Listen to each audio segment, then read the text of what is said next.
김건희 특검이 윤석열 전 대통령에 대한 강제 구인을 시도했지만 무산됐습니다. 현장 연결해서 들어보겠습니다. 표정우 기자. 네, 윤석열 전 대통령이 수감된 서울구치소입니다. 네, 특검의 강제 구인 시도 일단 오늘은 실패했다고요? 네, 오늘 오전 9시쯤 김건희 특검팀이 이곳 서울구치소를 찾아 윤석열 전 대통령에 대한 체포영장 집행을 시도했는데요. 2시간여 만인 10시 50분쯤 빈손으로 발길을 돌렸습니다. 이후 김건희 특검은 언론 공지를 통해 윤 전 대통령이 완강하게 거부해 영장 집행을 완료하지 못했다고 밝혔습니다. 체포영장 기한은 오는 7일까지인 만큼 시기와 방식 등을 조율해 제시도할 걸로 보입니다. 현재 구치소 앞에는 수십 명 정도의 지지자들이 모여 있는데요. 영장 집행 무산 소식이 들리자 크게 노래를 틀고 윤석열을 연호했습니다. 경찰은 혹시 모를 상황에 대비해 기동대원 200명가량을 배치해 안전관리에 나섰습니다.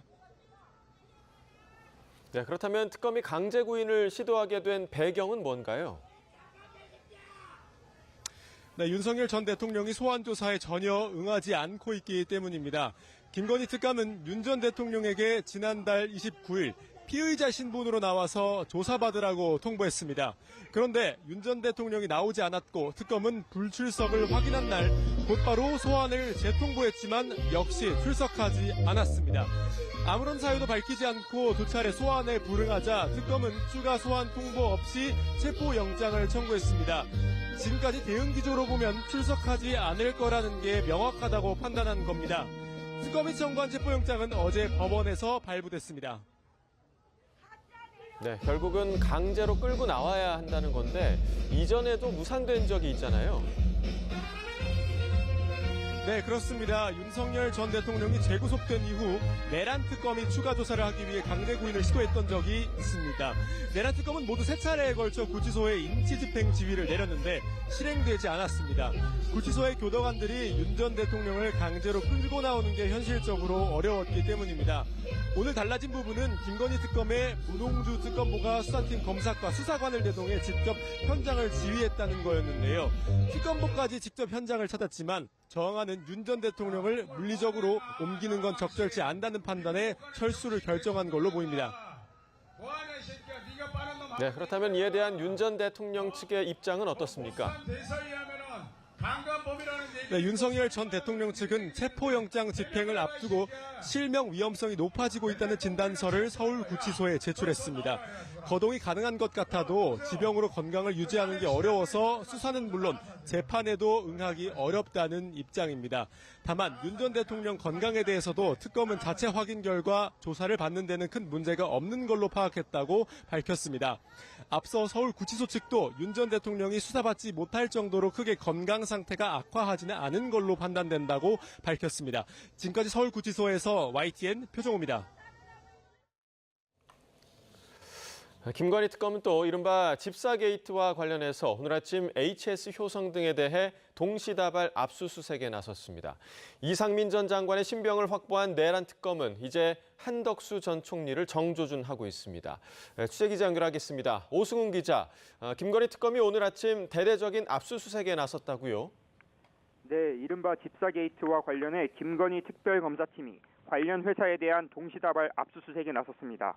김건희 특검팀은 오늘 오전 대기업들로부터 거액을 투자받은 IMS 모빌리티와 이 회사에 투자한 HS 효성, 관련자 주거지 등에 대한 압수수색에 착수했습니다. 조현상 HS 효성 부회장은 오늘 오전 10시 특검에 출석해 조사를 받을 예정이었지만 압수수색 집행으로 다음 주 월요일 오는 4일로 조사 일정이 미뤄졌습니다. 특검은 김 여사 일가와 밀접한 관계인 김예성 씨가 관여한 렌터카 업체 IMS 모빌리티가 지난 2023년 여러 기업들로부터 석연치 않은 과정으로 184억 원의 청탁성 투자를 유치받았다는 의혹을 수사하고 있습니다. 앞서 특검팀은 IMS 모빌리티에 거액을 출자한 카카오 모빌리티 류궁선 대표, 한국증권금융 윤창호 전 대표이사 사장 등을 잇따라 불러 조사했습니다. 네, 그리고 오늘 정치 브로커 명태균 씨도 다시 소환됐죠? 네, 김건희 여사의 의혹들을 수사하는 민중기 특별검사팀에 정치 브로커 명태균 씨가 이틀째 출석했습니다. 명 씨는 오늘 특검팀에 출석하며 취재진을 만나 국민이 많은 관심을 갖고 지켜보고 있다라며 특검 조사에 성실히 협조할 생각이라고 강조했습니다. 앞서 명 씨는 어제도 특검에 출석해 13시간 넘게 조사를 받았습니다. 명 씨는 지난 2022년 20대 대통령 선거 과정에서 윤석열 전 대통령에게 81차례에 걸쳐 불법 여론조사를 해준 혐의를 받고 있습니다. 네, 그리고 내란 특검은 어제 이상민 전 장관을 구속했는데 오늘 불러서 조사를 할까요? 네, 내란 특검팀은 일단 오늘 이상민 전 장관을 구치소에서 바로 불러 조사하지는 않을 것으로 보입니다. 특검팀 관계자는 오늘 새벽 영장이 발부된 만큼 당일 즉각 조사는 쉽지 않을 것 같다고 밝혔습니다.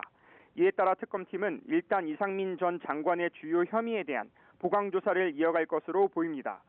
특히 특검은 이상민 전 장관이 경찰의 국회 봉쇄와 체포조 지원 등에 깊이 관여한 것으로 강하게 의심하고 있습니다.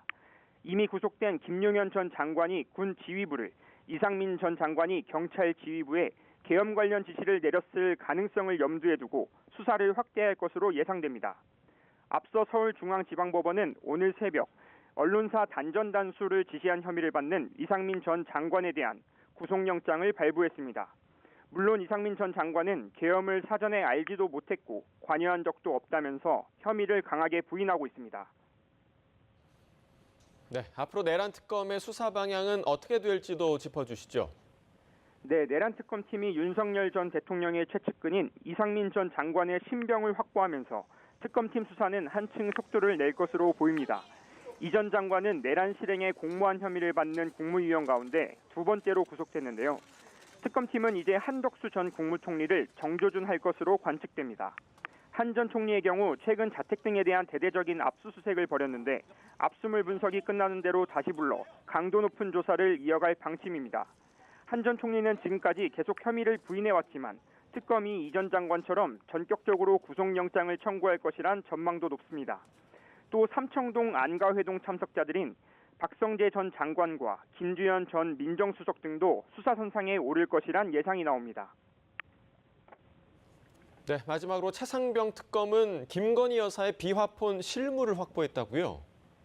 네, 최상병 특검이 구명 로비 의혹에 연루된 김건희 여사가 당시 사용했던 비화폰 실물을 확보했습니다.